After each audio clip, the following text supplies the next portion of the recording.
असं अनोळखी माणसांसारखं बाहेर भेटायची वेळ येईल असं नव्हतं वाटलं मला.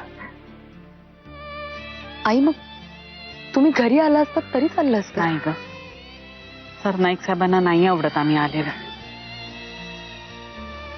त्यामुळं तुला किंवा शुभ्राला नुसती बघायची इच्छा जरी असली तरी मन मारावं लागतं. आई आय एम सॉरी. नाही नाही, असू देत. आपल्या भेटण्याचा तो विषय नाहीये. परवा रात्री तू घरी थांबली होतीस तेव्हा तुझ्यात आणि सत्यजित मध्ये नेमकं काय घडलं ते सांगशील मला प्लीज? कारण त्यानंतर कालचा अख्खा दिवस तो बेपत्ता होता.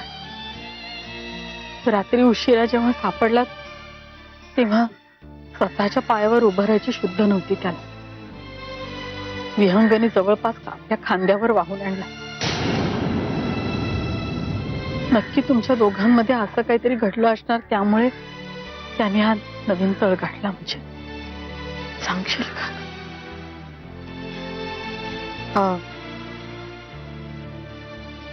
रात्री ते खोलीत आले आणि बोलणं झालं आमच्यात, पण काही नवीन निष्कर्ष नाही निघू शकला. मला कळत नाही कुठल्या गोष्टीमुळे. आणखीन किती दिवस चालणारच म्हणजे? माफ कर ना त्याला. पुरे झाला आता हा फार. फार्स? आई तुम्हाला हा सगळा फार्स वाटतोय? हे वास्तव आहे माझं. आनंद नाही होतो मला असं वागताना. त्या दिवशी मी त्यांनाही हेच म्हणाले. आमच्या खोलीतल्या 4 भिंतीत मी जी काही स्वप्न रंगवली होती त्या सगळ्या स्वप्नांचा चुराडा. पण झाली चूक, झाली ना चूक. नाही म्हणत नाहीये मी, पण आता त्याच गोष्टीची चर्चा आपण किती दिवस करत राहणार आहोत मंजिरी? एक गोष्ट सांगते मंजिरी, माझं बोलणं विचित्र वाटेल तुला, पण सत्यजितच्या मनात तुझ्याबद्दल संशय होता. त्याला वाटत होतं की तुझं आणि खोटं आहे. ते खोटं आहे मला माहितीये, पण सत्यजितच्या दृष्टीने तेच जगातलं एकमेव सत्य होतं तेव्हा. पण त्याने तुला नाही सोडलं ग. तो तुझ्याशी भांडला, त्याने स्वतःला त्रास करून घेतला, पण त्याने संसार नाही मोडला. हा, त्याने घटस्फोटाचे कागद फेकले होते तुझ्या समोर, पण नंतर ते स्वतःच्याच हाताने फाडले ना ग.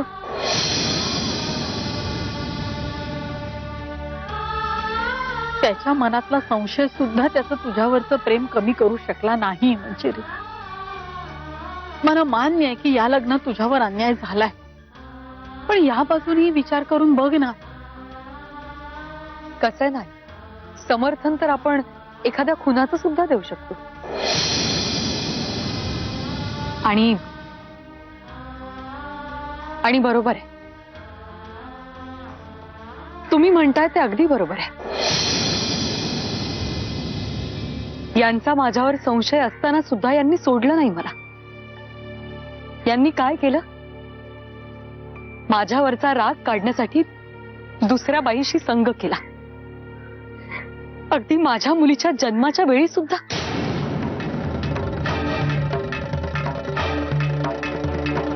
मी सुद्धा हेच करावं असं तुमचं म्हणणं आहे का?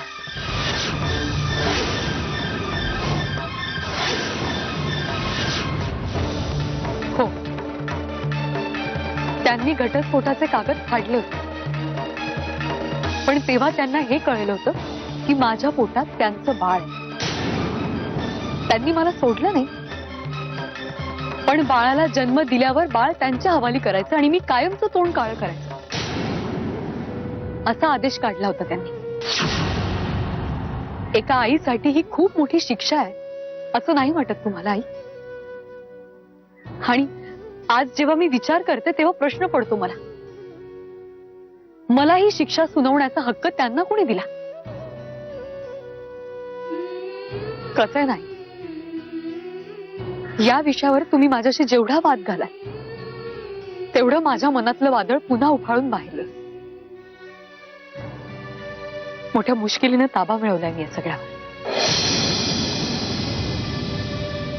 तुम्हाला चांगलं माहिती आहे, माझ्या वडिलांना तुमच्या समोर खडसावून सांगितलं होतं की ज्या घराचं मी माप ओलांडून आले त्या घरातनं 4 माणसांच्या खांद्यावरूनच बाहेर पडेल.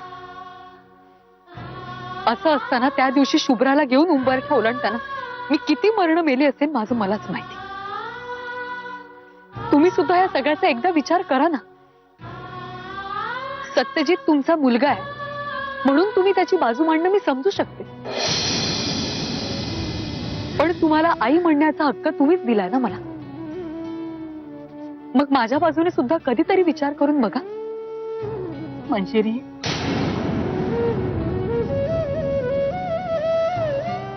तुझा विचार करूनच सांगते मंजिरी. परत चल. अगं अख्खं आयुष्य आहे, पदरात लहान मूल आहे, कसं करशील ग? तुम्ही कसं केलं ताई?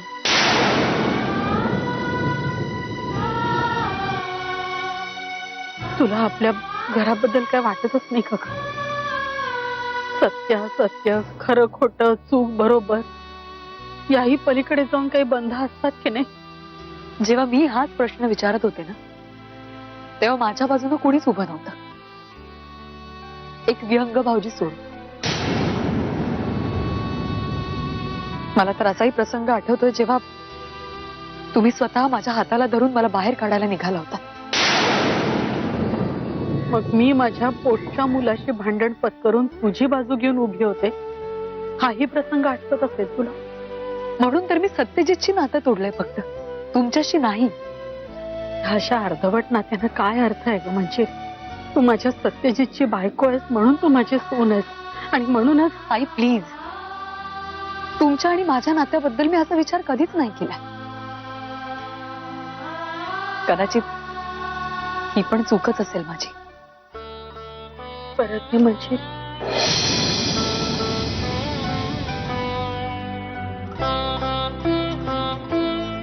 खूप उशीर झालाय, येते. प्रिया, प्रिया, हे प्रिया. अरे गल्लीच्या टोकावरून हात मारल्यासारखी का मारतोयस? गल्लीच्या टोकापासून हात मारत यायला पाहिजे अशीच बातमी आहे. काय झालंय? दिल्लीच्या ऑफिस मधून फोन होता, they want me back, so we'll have to go back to Delhi. काय झालं? ग मूर्खासारखं गरा गरा फिरवतोस काय? मला लहान आहेस का आता? Priya, you not happy? तू खुश आहेस ना? मग झालं तर. म्हणजे काही नाही, तू कपडे बदल, मी चहा करून आण. प्रिया एक मिनिट. प्रिया, तुला दिल्लीला यायचं नाहीये का? मला बोलायची मुभा आहे. कम ऑन प्रिया, तुला माहितीये तुला हवं नाही सुहास, मला हवं ते नाही. आपल्या संसारात तुला हवं ते व्हायला हवं.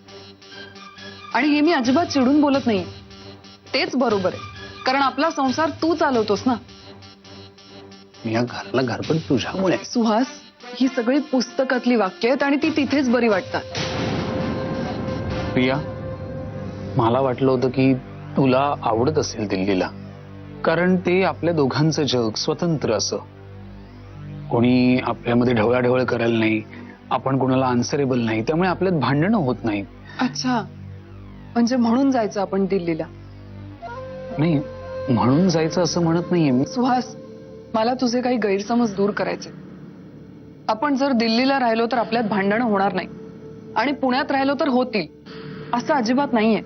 नाही, मला असं मला बोलू दे ना कधीतरी. सुहास, आपल्यात भांडणं मुळात तेव्हा होतात जेव्हा तू स्वतःच्या बायकोपेक्षा जास्त विश्वास इतर लोकांवर, इतर लोक काय म्हणाली, त्यांना काय वाटलं यावर ठेवतोस. मी असं कधीच केलेलं नाही. अजून माझं संपलेलं नाहीये. आणि दिल्लीचं म्हणशील तर हो, मला मान्य आहे ना, ते आपलं एक वेगळं जग आहे, स्वतंत्र जग आहे. पण त्या स्वतंत्र जगात 24 तासांपैकी 14 तास मी एकटीच असते, कारण तू कामावर जातोस ना.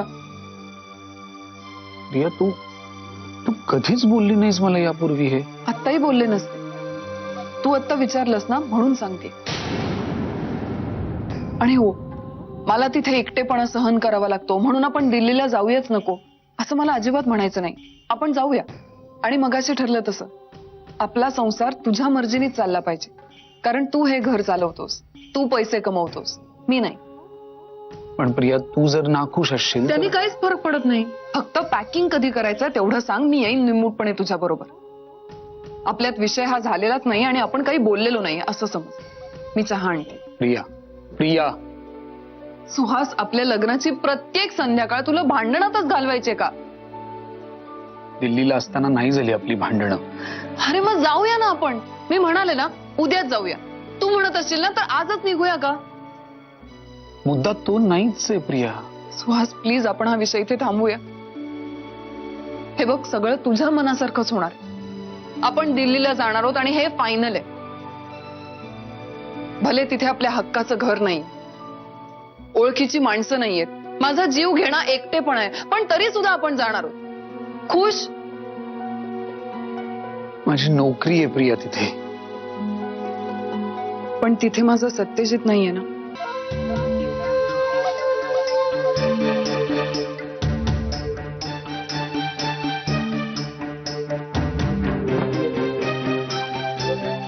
आय एम सॉरी शोना, आपण जाऊया.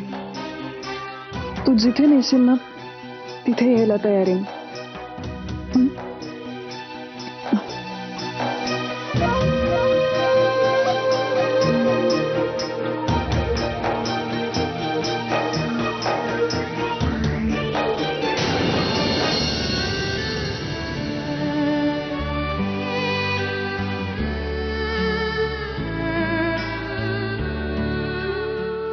अरे वा, झाला का फराळ? हो, बेसनाचे लाडू आहेत.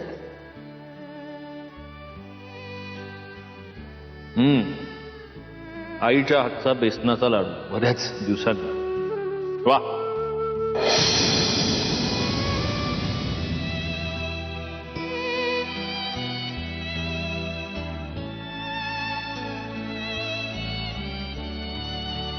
प्रसाद वाट सगळ्यांना. हो. बाय द वे, हे बेसनाचे लाडू तू अगदी आईसारखे केले होतेस. मला कळलंच नाही. आईच म्हणाली मला की हे लाडू तू केले होतेस म्हणून.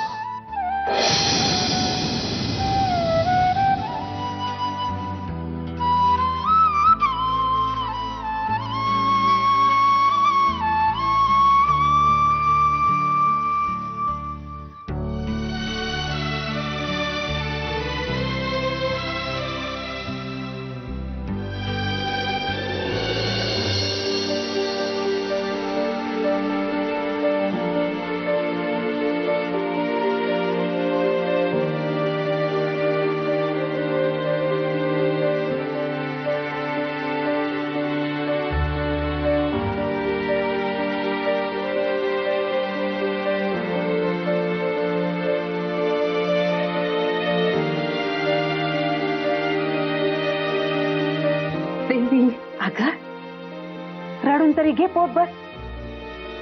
किती कोण मला सहन करशील?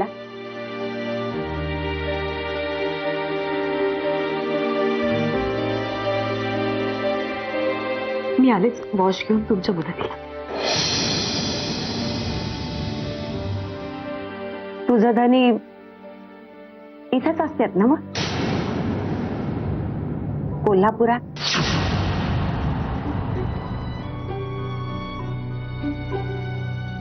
काय असतं मंजिरी, येणारं पावसाळं डोळ्याची नजर कमजोर करते, पण मनाला वेगळी नजर देऊन जाते. त्यांना समजत, समजावू मग.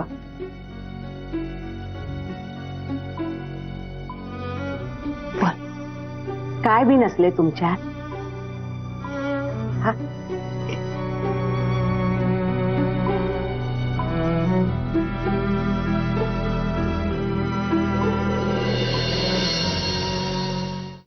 मुद्दा जरा नाजूकच आहे, म्हणून म्हटलं की आधी तुम्हा दोघींशी बोलून बघावं.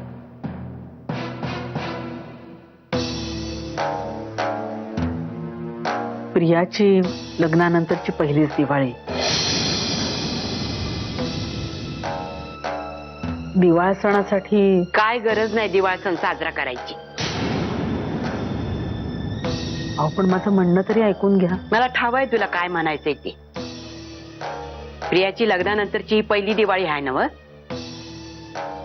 तेव्हा दिवाळी सणासाठी तुला दोघांनी बोलवायचं असेल इथं, होय ना? हो म्हणजे शाले, अगं प्रियामुळे घरात जेवढा तमाशा झाला तो पुरे नाही का झाला? हा? आता उत्तर रंग बी साजरा करायचा आहे. तसं नाही हो, पण जनरीत म्हणून. जनरीत गेलीत चुलीत. इथं आपलंच आपल्याला निस्तारताना नाकात दम येऊन राहिला या. वहिनी, मला आईचं पटतंय बघ.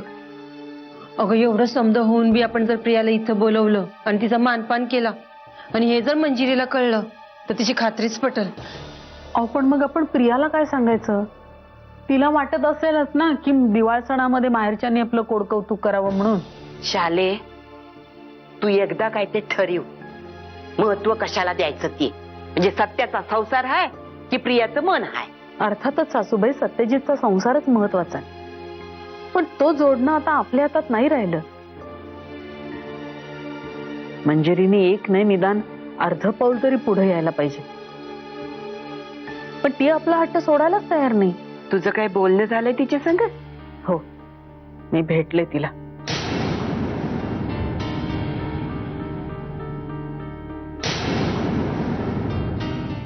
घराच्या बाहेर एखाद्या तिराहितासारखं भेटले. वहिनी, तू कधी गेलतीस? मग आम्हाला सांगितलं नाहीस ते? घरातला करता मुलगा जेव्हा नशेच्या आहारी जातो ना, तेव्हा त्याच्या आईला जे करायला पाहिजे तेच केलं मी. मी तिला भेटले, तिची समजूत घालायचा प्रयत्न केला, पण ती काही ऐकूनच घ्यायला तयार नाही. जेव्हा एखादा माणूस आपला हेकाच सोडत नाही ना, तेव्हा आपल्याला काही आपले निर्णय घेताना त्या माणसाचा विचार बाजूला ठेवायला पाहिजे. शाले, तू काय बोलतीस? तुझं तुला तरी कळतंय या? व्यवस्थित कळतंय सासूबाई, आणि तुम्ही प्लीज गैरसमज करून घेऊ नका. मंजिरी घरात यावी म्हणून मी काय वाटेल ते करायला तयार आहे, खरंच. सत्यजितची चूक झालीच. चूक नाही, गुन्हा घडलाय त्याच्या हातून, आणि हे जगात दुसरं कोणीही मान्य करायच्या आधी मी स्वतः मान्य करायला तयार. पण आता मंजिरीने आपलं मन मोठं नको करायला. ती बरोबर आहेच, मी नाही म्हणतच नाहीये, पण बरोबर असलेल्यानी आपण बरोबर आहोत हा हेका मिरवत किती दिवस राहायचं? त्यांनी 2 पायऱ्या खाली यायला पाहिजे, चुकलेल्याला माफ करायला पाहिजे, नाहीतर हा तिढा सुटायचा कसा?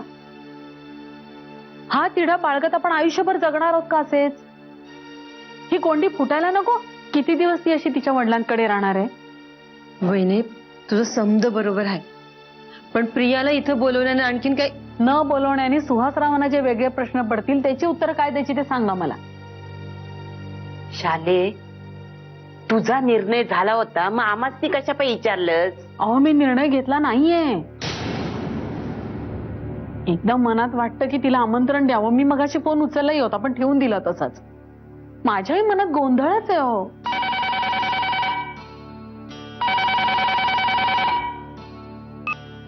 हॅलो मावशी, प्रिया बोलतेय. प्रिया, आम्ही आता तुझ्याच बद्दल. त्या घरात माझ्या नावाने बोट मोडल्याचा आवाज मला इथपर्यंत येतो मावशी. असं का बोलतेस प्रिया तू? तसंच असायला हवं. त्या घरची लक्ष्मी त्या घरात नाहीये, आणि या सगळ्याला कारणीभूत मी आहे. प्रिया, हा विषय नको आता. हा तुझ्या मनाचा मोठेपणा आहे मावशी. बरं, जाऊ दे. मी हे सांगायला फोन केला होता की मी आणि सुहास दिवाळीपर्यंत पुण्यातच आहोत.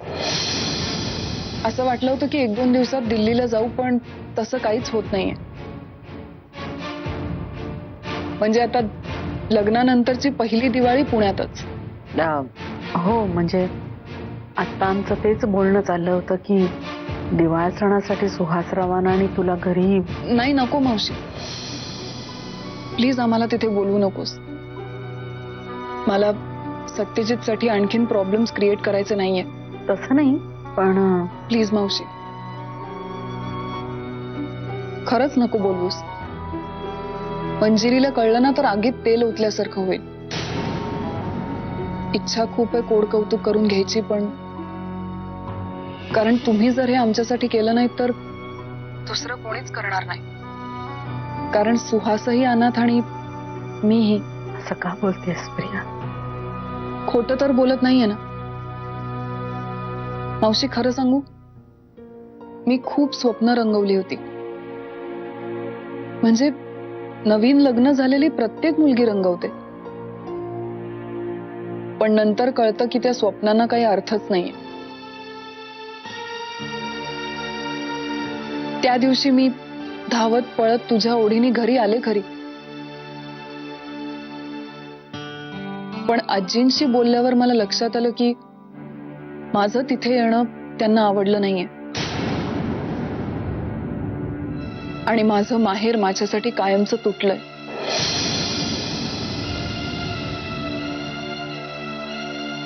मी पुन्हा त्या घरी तशा हक्काने कधीच येऊ शकणार नाही आता. नाही, आणि बरोबर पण आहे. मी केलेल्या पापांची शिक्षा मला मिळालीच पाहिजे.